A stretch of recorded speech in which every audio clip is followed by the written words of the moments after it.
What's up guys, it's Isaac from Krietz Customs. We have a 2019 Jeep Wrangler that is a head turner. I just drove it 5 minutes away from our dealership and this thing got so many head turners. We're going to go over the build, the features that it has, and see why it's a head turner. So let's go ahead and get started.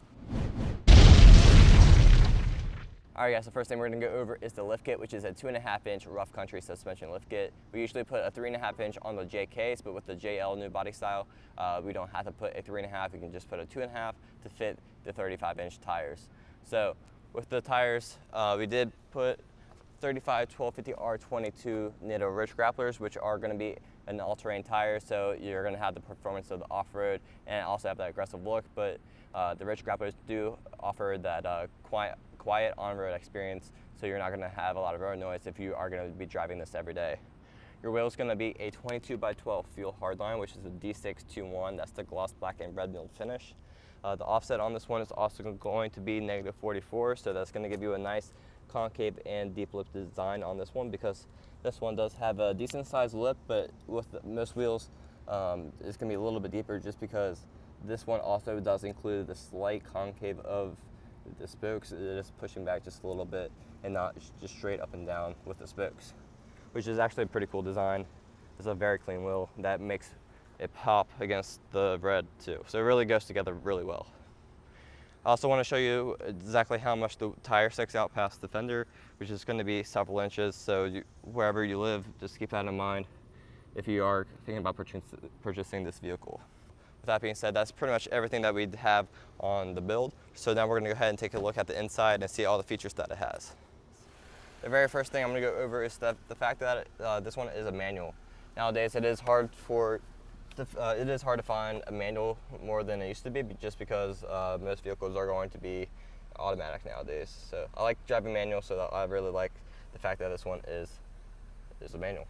The next thing is going to be the navigation. I like how it has it set up with shortcuts for home and work. That's great for commutes if you like to check the traffic before you go either to or from.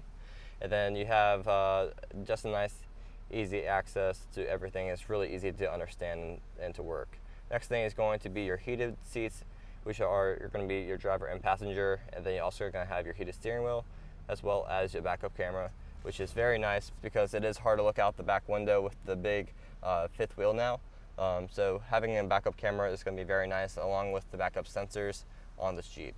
You also have your apps page, which you can set up however you want. So whatever you find is most useful and important, you can actually just click and drag and make those, have it laid out however you want. So you also have access to your heated seats and steering wheel through your climate control, but you also have those buttons down here as well. So there's a lot of ways to access everything. Then you have your media button for plugging in your phone, and also you have radio, you have your Sirius XM as well. Down here you're going to have, again, you have your heated seats and heated steering wheel, your auto off, which is going to make the engine turn off when you come to a stop. And then you also have your parking sensors, which you can turn on and off. And then down here, if you go down and put this into 4-wheel drive, you're going to have the options to turn your front and rear axle lock on. You can also disengage or engage your sway bar links, and then these ocular buttons are going to be for, like, if you have LED bar set up, you can run those to these buttons so that you're not having any cheap looking buttons stuck out to the side. So those are nice features of this Jeep. That's pretty much it for the whole build and the features on the inside. So if you guys like it, you can check it out on our inventory at KreitzAuto.com, or send us a message on Facebook if you're interested in building your Jeep like this. I'm Isaac, and I'll see you guys next time.